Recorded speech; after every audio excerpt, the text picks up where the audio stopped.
안녕하세요. 나무아카데미입니다. 이번 시간에는 창의적 읽기 지문을 함께 보도록 할 건데 제시된 질문은 바로 설명문입니다. 여기서는 로봇 시대에 나타날 일자리 감소 문제를 제시하고 그 해결 방안을 제시하고 있는데요. 여기서는 로봇 시대의 현상을 다양한 구체적 사례를 통해서 보여주고 있는데요. 보다 개인적인 측면에서의 문제 해결 방안을 제시하고 있었습니다. 그러면 자세한 내용 함께 살펴보도록 하겠습니다. 21세기 들어 일자리 구조에 근본적인 바람이 불어오고 있다라고 이와 같이 글의 화제를 제시하고 있었습니다. 자, 그 다음 보면 증기기관의 발명으로 시작된 것은 바로 무엇이죠? 제1의 기계 시대입니다. 그 다음은 디지털과 컴퓨터 기술은 바로 제2의 기계 시대를 열게 되는데요. 이 제2의 기계 시대에는 그동안 인간 고유의 지적이고 정신적인 작업으로 여겼던 업무를 바로 누가 대신하게 되죠? 네, 인공지능을 갖춘 로봇이 담당하게 되었다라고 지금 현재 사회 현상에 대해서 이야기하고 있었습니다. 그리고 로봇은 여러 방면에서 인간과 경쟁하고 있다라고 이야기를 하고 있는데요.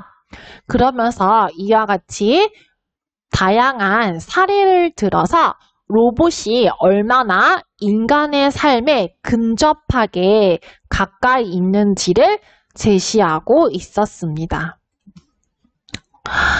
편리하면서도 강력한 신기술이 개발되면 결국 그동안 해당 업무를 수행해온 사람들은 일자리를 빼앗길 운명에 처하게 된다라고 이야기를 하고 있는데요. 즉, 오늘 이 글에서 궁극적으로 제기하고자 하는 문제점이라고 할 수 있겠죠. 로봇 등장의 역기능, 즉 일자리 감소 문제에 대해서 주제를 제시하고 있었습니다. 자, 제2의 기계 시대에는 바로 인간만이 할 수 있었던 바로 어떤 업무죠? 지식 기반 업무도 상당 부분 바로 이 로봇이 대체하게 된다고 합니다. 3차 산업이라고 불리는 서비스업 가운데 부가가치와 전문성이 높은 영역, 즉 기자, 의사, 약사, 변호사, 회계사, 세무사, 교수 등의 이 전문 직종 또한 이 예외가 아닌 시대가 되었습니다. 그리고 이전에는 재교육을 받고 새로운 기기나 기술, 서비스 방법을 익히는 것만으로도 충분히 경쟁력을 유지할 수 있었지만 이제는 그러한 시대는 지나갔음을 이야기하고 있었습니다. 왜냐? 경쟁 상황과 시장 조건이 근본적으로 달라졌기 때문인데요. 자, 여기서 글의 필자는 다양한 사례를 들어주고 있습니다. 바로 퀘이크봇이라는 로봇 것을 이야기해주고 있는데 이것은 지진을 감지하는 기능과 로봇의 특징을 지닌 소프트웨어의 이름입니다. 즉 기사 작성 로봇인데요. 바로 기자의 업무를 바로 이 로봇이 대체하고 있다는 것입니다. 국내에서도 기사 작성 로봇은 이미 실험 단계를 넘어 사람 기자가 쓴 기사와 구별하기 어려울 정도로 완성도 높은 기사를 작성해내고 있다고 합니다. 그리고 이 의사와 약사의 업무도 그렇게 대체가 되는데 바로 의약품 안심 서비스라는 것이 있다고 합니다. 여기서는 투약 정보를 인터넷에서 실시간으로 공유함으로써 부작용을 일으킬 수 있는 다량의 약을 처방받거나 함께 먹어서는 안 될 약품을 복용하는 상황을 예방할 수 있게 해주는 바로 자동화 프로그램이라고 하는데요. 이처럼 전문가들이 맡던 일을 로봇이 대체하는 현상이 광범위하게 나타나고 있는 것을 제시해주고 있었습니다. 또한 이 서비스업 분야도 마찬가지인데요. 자, 농업을 제조업이 대체하고 이를 다시 3차 산업인 서비스업이 대체한 것처럼 우리가 모르는 이 어떤 4차 산업이 인류를 위해 예비되어 있는지 낙관적으로 답하기는 어려운 현실임을 언급하고 있었습니다. 또한 이 글의 필자는요. 거대한 변화의 물결 속에서 미숙련 노동자의 앞날이 더욱 암울하다라고 이야기를 하고 있는데, 즉 산업사회는 단순 노무나 판매직 같은 이러한 것들이 로봇과 자동화에 밀려서 평생 일자리를 갖지 못하는 재앙을 만날 수도 있다라고 이와 같이 비관적으로 앞날을 예견하고 있었습니다. 자, 그렇다면 이 기술 변화에 따라 일자리가 감소하는 문제를 어떻게 해야 될까요? 네, 먼저 사회적 차원에서는 사라지는 일자리를, 새로운 일자리를 더 많이 만들어내면 된다라고 생각하고 있습니다.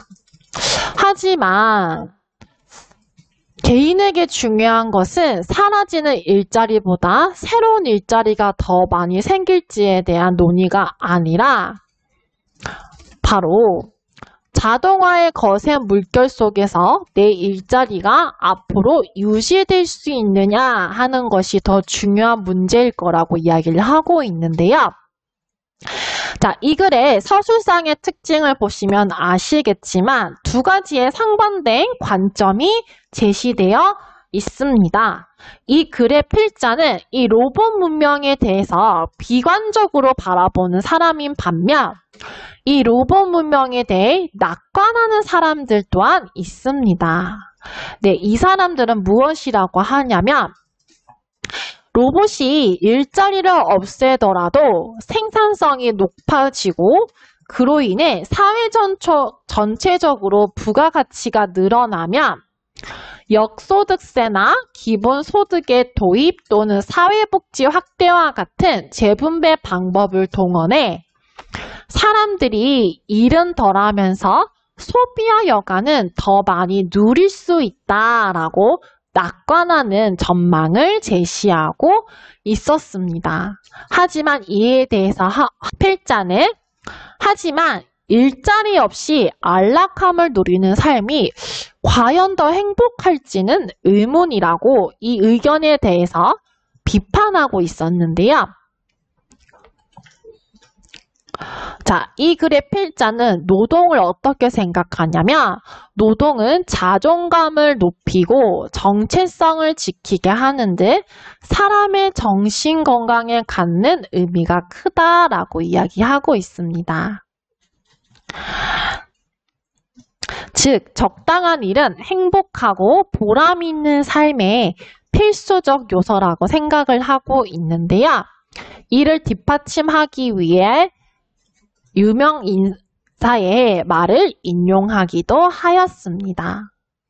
따라서 이 글의 필자는 해결 방안을 제시하고 있는데요. 개인적 측면에서는 바로 모든 일이 자동화될 수 있다는 점을 이해하고 평생 직업 따위는 없다는 사실을 받아들이며 새로운 현실에 적응해야 한다라고 하며 구체적인 길을 제시합니다. 첫째는 적극적으로 최신 기술을 수용하고 이를 통해 새로운 과제를 발견하는 것입니다.